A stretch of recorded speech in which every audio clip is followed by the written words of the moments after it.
One of my favorite stories that I shared with my grandkids and my children when they were growing up was a story about a young girl who lived with their grandmother, and and in the story she was moved away from the camp because of sickness. She started getting sick, but prior to that, in the camp was it was a camp, and it was a group of our people living together, and there was lots of abundance of everything. There was abundance of food. There was abundance of good weather, good spring. When spring was supposed to be spring, and fall was fall, winter was winter, and time went on like that, and eventually people noticed that they were getting more sickly, which is something that they weren't really used to. So this young girl and her grandmother, when she got sick, she got moved away from the camp because it looked like she wasn't going to make it. And this little girl had no other family other than her grandmother. So she got moved away from the camp. So at that time, they were kind of like afraid that they were going to get everybody else sick. But yet people still took them food, but they didn't get too close to them. And every night, this little girl would go up on a hill and pray. She would always pray, and she would always pray, and she would always go down there and nurse her grandmother and go to sleep. In the morning, she would do the same thing. This continued on, and her grandmother was getting weaker and weaker. And as time went along, it looked like she was on her last days.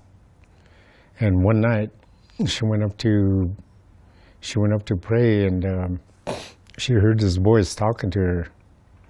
And she looked around, and there was nobody there. There's nobody else around. And she noticed that it was coming from a plant on the ground. And this plant started talking to her and in really comforting words about how the Creator heard her prayers to save her grandmother. And he also told her that the Creator was angry with the people because they were being very wasteful with the abundance around them. They were, they were being greedy, and they weren't sharing, and they were taking more than they needed, and they were becoming so where they only thought of themselves. And as time went along, the Creator was, in the life wasn't supposed to be that way. All the people, when he created the people, he wanted them to all share, to love each other, to help each other, to look out for one another, and the warriors to protect their people and to respect the elderly, children. So this little plant talked to her that way. But he said that he wanted to help her. And he told her he gave her instructions to go home, and that her grandmother was going to make it. And they chose to help her because she had a lot of faith, and she had a lot of strength. So in her instructions, they told her to come back the next morning. So the very next morning, she came back right at sunrise. And when she got done praying, she was waiting for that voice to appear to her again, but it didn't appear.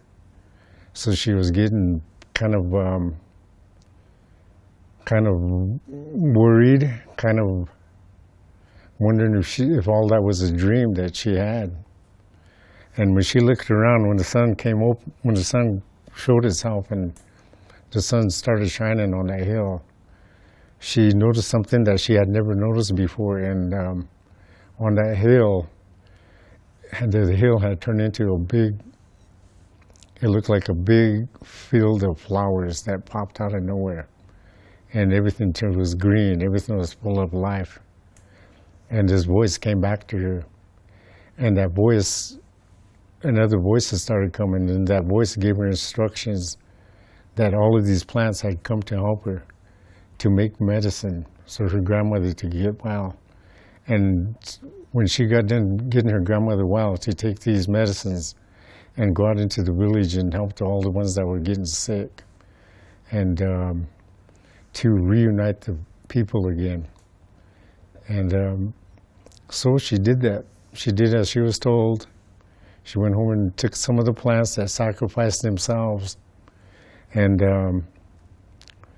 one of the reminders was that every living thing that we see, that we yearn for in today's world, material things, whether it's televisions, whether it's everything that we work so hard for, that we long for, comes from Mother Earth in one form or another. And so she went home. She went back to her grandmother and nursed her, and when she got well, her grandmother was healthy, and they both became healthy. When they walked into that village, all the people were just amazed that they were healthy and had survived. And so she gave them instructions that she was going to help heal them, and that the people should be united and not be greedy anymore. And she told them that, so after that she became a very respectful person in her community and in her life, and her commitment to helping others.